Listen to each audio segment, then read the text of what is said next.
All right, greetings and welcome to UNC Universe Week, everybody. Today's program is part of the North Carolina Science Festival, a statewide celebration of STEM that happens every year in April.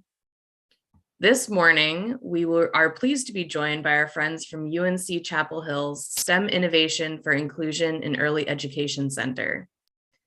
In just a minute, we'll hand things over to today's presenters, but first we want to go over a few quick reminders. For those of you joining us from a Zoom webinar, please use the Q&A feature if you have any questions for today's presenters. You can also just type them in the chat if you have any comments. If you're watching on YouTube Live, you can submit any questions via email to ncscifest@unc.edu. All right, with that out of the way, let's introduce today's presenters from STEM Innovation for Inclusion in Early Education Center, Jessica Amsbury, Megan Vinh, and Showen Yang.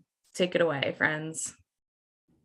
Thank you. Hi, everyone. We're really excited to be joining you here today from the STEM Innovation for Inclusion in Early Education Center, also a lot easier known as STEMIE. At our center, we're working really hard to make sure that all of our youngest learners are able to access and engage and learn in science, technology, engineering, and math activities from birth.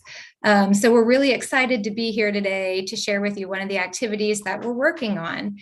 Quickly, we'll do our personal introductions and then we'll get into the activity. And my name is Jessica, and I'm one of the technical assistant specialists on STEMIE. I'm joined here by Megan, who can quickly introduce herself. Hi, everyone. I'm Megan Vinh. I'm the co-director of STEMIE, and I'm really excited to be here and really excited to share how we can ensure, like Jessica said, that each and every child, including children with disabilities, can access and engage in STEM. And so we're excited to share some activities with you, and then also maybe show a little bit of how you could adapt those activities too. And then I'm going to turn it over to Showen. Hello, I'm Showen, and I'm also a technical assistant specialist on STEMIE.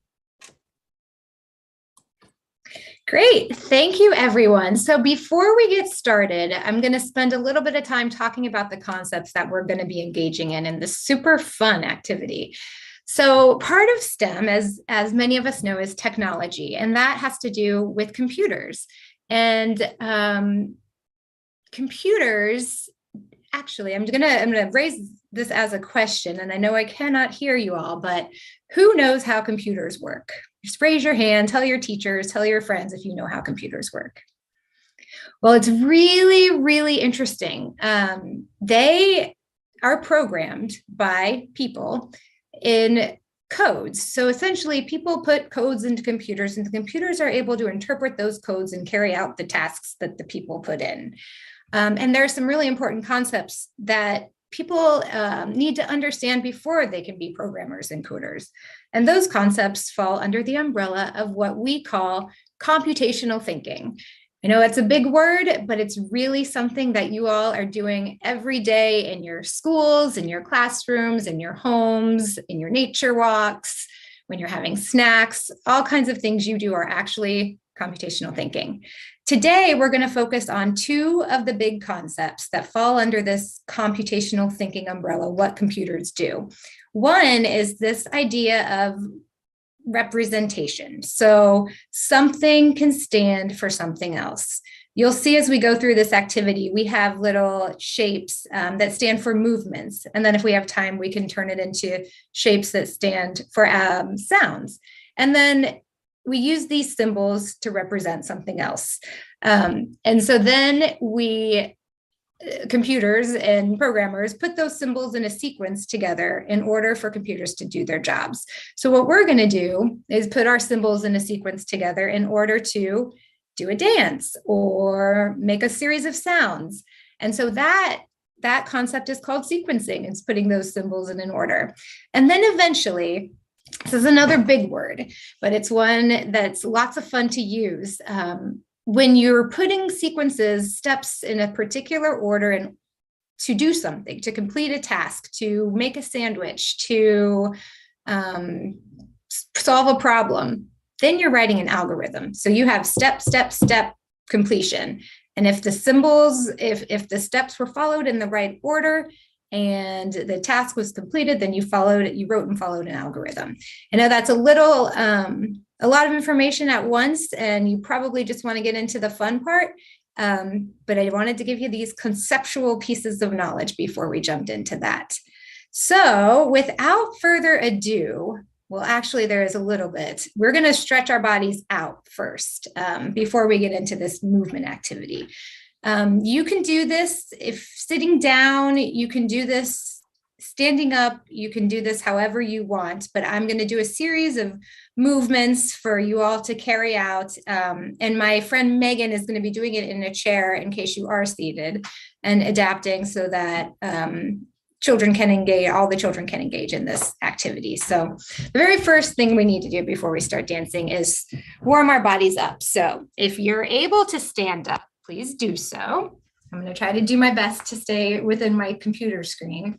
And the first thing I want you to do is reach up really, really high. Oh, stretch your body, stretch your body. Now reach over to one side, stretch your sides. And back to the middle. Let's go over to the other side. Oh, you guys are doing awesome. Now straight up again. Let's bend over and try to touch our toes. Now slowly come back up, up, up, up, up, up, up. And let's put our arms out and do a couple circles forward. And a couple circles back. Now arms down on our sides. Pat your head. Just for fun. Now do a couple stomps. Move your feet around if you can. And a couple hops. Hop, hop, hop. All right, now shake your body out. I hope everyone feels ready to engage in some sequence and representation. So I actually have PowerPoint slides to share for this part. So I'm going to do that while you all keep moving your bodies, stay warm. We got some actions to do.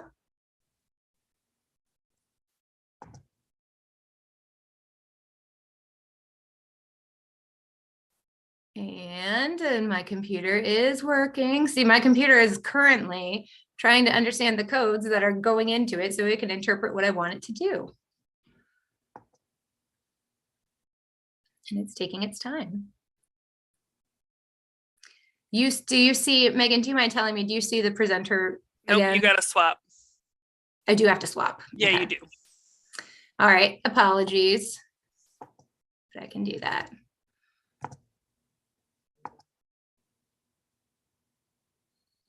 Well, and Jessica's using her problem-solving skills to figure out how she needs to make the code work for her. Thank you, Megan. And did I make it work? All right, great. So you see this, what we're doing is called Hop to the Spot, Fun with Computational Thinking. Remember, we're using symbols and we're going to follow those symbols to carry out a sequence of steps.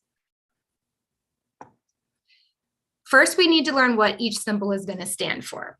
So when you see this bright red circle, it means hop. So let's pretend there's a bright red circle. Let's just hop, hop, hop, hop, hop, hop. If you're really crazy, you could hop on one foot. You can move your body up and down without hopping at all. Or you can make it into whatever you want. All right, so everyone got it? Red circle equals hop. Okay, next one. Blue square.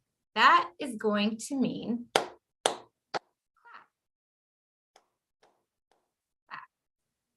One more time. Clap. So when you see the blue square, you clap. Okay, now we have a green triangle here. This one is fun. It means spin. Do a turn. You see Megan turning in her chair. You can also just turn your arm around or turn your head side to side like this. Okay, one more time. Green triangle is spin. And I have one more symbol to practice, and it's a purple heart, which is stomp. It can be stomp, stomp, stomp, stomp. You can pound one foot over and over, however you want to stomp. But when you see the purple heart, we're going to stomp, stomp, stomp. All right, now here we go. Let's practice, or let's do some sequences. Our first one is a blue square and a red circle. Let's see. Blue square was clap. Red circle was hop. Okay, let's go. 1, 2, 3. Blue square. Circle. Blue square. Red circle.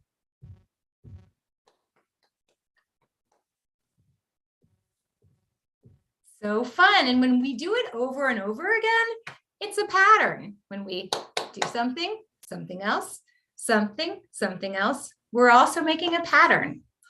Another super important concept in STEM.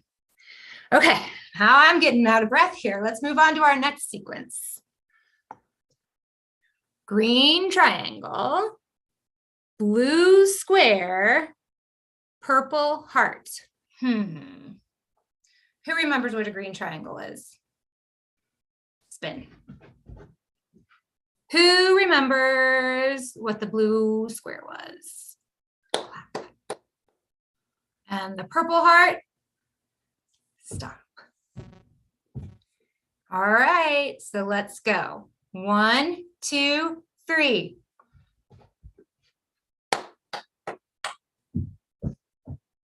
Again.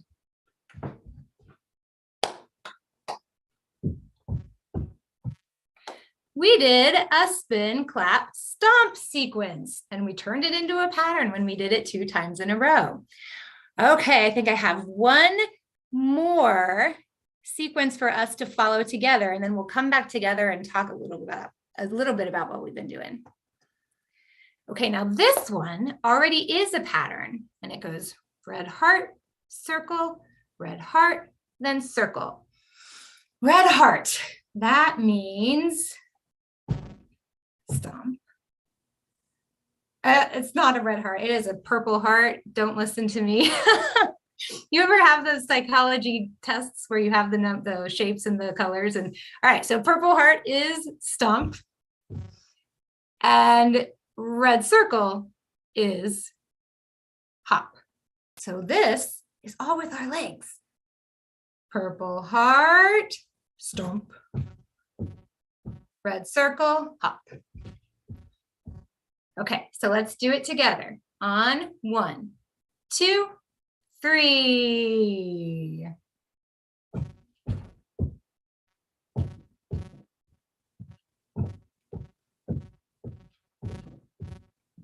One more time. Stomp and hop. Very good job, everyone. All right, so we got our exercises done for the day while learning about symbols and sequences. I'm going to go ahead and stop screen sharing, and I would like to invite you all to ask us questions. And I really am slightly out of breath from that sequence of dancing. Ask us questions if you have them, and then if you don't, I have some ideas to share with you all that you can do during the day today. And throughout the rest of the week, or forever, to embed computational thinking into your daily activities and routines. Thank you, Stroop tests. Yes, I obviously am not very good at them. Okay, so if you do have questions, please type them in the chat. And actually, Megan, I would love for you to share how you made the activity, how you adapted it to meet your needs, and other ideas you might have for adapting these activities for all children. Yeah, and I'm not seeing any questions, but I'm happy to start with that one. And I think, what's really important about that is really understanding starting with children's thinking and knowing the children, building those relationships, right? So what's going to work and maybe what's not. So for example, while we were doing that, I couldn't stomp. So I ended up just moving my arms in some way. I think you noticed with hop that there were some things you could have raised your arms in the air. Or it could have been as subtle as having blinking your eyes, right? There's a lot of ways we could have made that change.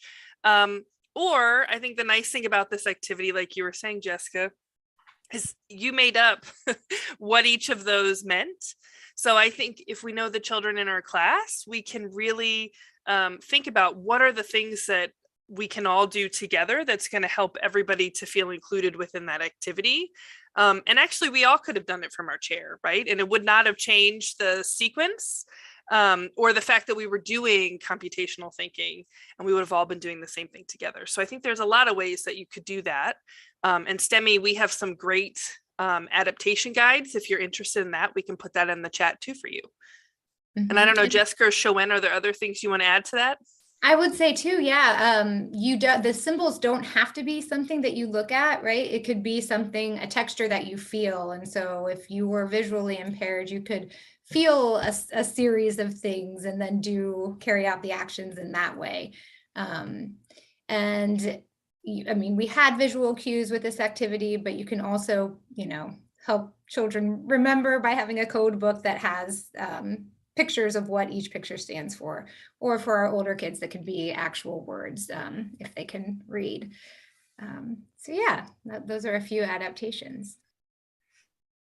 And I would love to know, Shoen and Jessica, what you all think. Another thing is this is a great way to build, I think, family and teacher partnerships as well, because again, this can all be done at home as well. So there are lots of things that, you can share with families that can also, like Jessica was saying, do this in any everyday routine and activity. This is great for bath time, right? There's splashing and lots of things that, I don't know if you want to splash and get messy. My son loves to splash.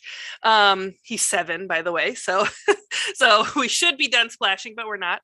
But I do think those pieces are really important, right? That we think about how we can put it into mealtime as well. Like Jessica, you were talking about building a sandwich. There's lots of ways that this can be connected to those everyday routines and activities. Yeah, and I also want to highlight that we can just use our household items. We don't have to have a PowerPoint with the shapes on. We can use different color blocks with different colors and use that to represent different movements. So yeah, that's a great way to kind of, use everyday materials, everyday objects that your child is interested in and interact with and use that in this activity. Thanks, Jo, and that's really great. And that leads us into our next potential activity. We have a little bit of time, so we'll do it unless there are questions. I don't see any, Jessica. I don't see any. Okay, perfect. Yeah, I saw some chats, but it's you posting the links. Yep. Please do take advantage of those links with our resources that Megan has put into chat. So I'm going to do, this is an example of using some blocks, magnet tiles I happen to have at my house. And this time I'm going to use sounds as my action that gets carried out when you see the shape. And I'm also going to use these objects instead of the PowerPoint slides. So let's all commit this to memory. If you have a notepad, you might want to write it down. I know I have my notes that obviously don't help me that much, but to help me remember what everything stands for. But okay, so this is a hexagon, pentagon. It is a pentagon. It has 5 sides. 1, 2, 3, 4, 5, and it's red. And when you see this shape, I want you to make a sound with your mouth that goes like this. Cluck, cluck, whatever you want to do that involves a, okay, that's the hexagon, pentagon. Okay, and this is a greenish square, and this is going to be a woo. When you see the green square, I want to hear woo. And finally, I have a blue triangle. So when you see the blue triangle, try to make a sound like this. So you're kind of smacking those lips. All right, ready? Let's put some of these together. We'll start with pentagon, square. Woo! Woo! All right, let's add on. Let's go pentagon, square, triangle. Woo! Woo! Woo! And what's really cool about the sounds is once you get really good at coding and symbols, you can potentially put one of your favorite songs together using symbols, like Twinkle, Twinkle, Little Star, or If You're Happy and You Know It. You just have to think about the different sounds that go into that song and get some symbols to represent them, and then you can help your friends sing a song by using symbols. So lots of cool things you can do. And that's actually my next thought is I wanted to ask you all, those of you that are attending, if you're comfortable sharing some other things you think you can do with these symbols throughout your day, putting together dances, songs. What else do you think you could do with these sequences? And of course, I invite panelists to speak up as well. My first thought, Jessica, was, and I don't see anything yet in the chat or in the Q&A, but my first thought was this is a great thing also for snack time. You know, there's a way to say first we get our apples and then we get our crackers. I couldn't think of another snack, but first we get our apples and then you get your crackers, or first we get our apples and then we, you know, there's lots of ways you can put those sequences together. Or you could use them like you were saying, Jessica, to say apples means we clap and then, or we smack our lips, and then you could do it that way as well. So I think there's lots of ways to do this, but would love to also hear from you all as well. Yeah, another thought I have, it could be a great time for an interaction with children, right? So give me a hug, give me a kiss, and we're, holding hands, like something to be more interactive with young children. So a lot of different things that we can think about how to use those symbol to represent an action. Yeah, I love that. Those are great. All right, any questions before we sort of summarize the whole thing? Not yet, Jessica, but I'm also going to put our email too in the, so if there are questions that come up afterwards, I know you also have the, the Science Festival email as well, and they can always get us questions too, but we can make sure that we put our email in as well if you have further questions that come up as you're trying it out throughout the day. Mm-hmm.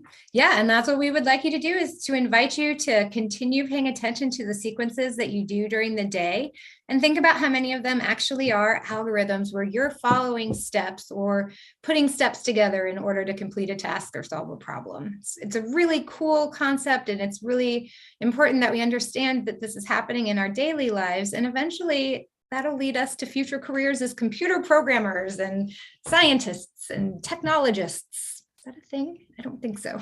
Technical specialists. Yeah, so thank you all for being here. Enjoy your day. And as Megan said, reach out with any questions that you have. And I hope you had fun. And I hope you're able to do more fun sequences and algorithms and using representation and symbols throughout the rest of your day. Thanks so much for joining us today. What a great presentation. We'd like to give a special thanks to our presenters, Xiaowen, Jessica, and Megan from STEM Innovation for Inclusion in Early Education Center. That is a mouthful.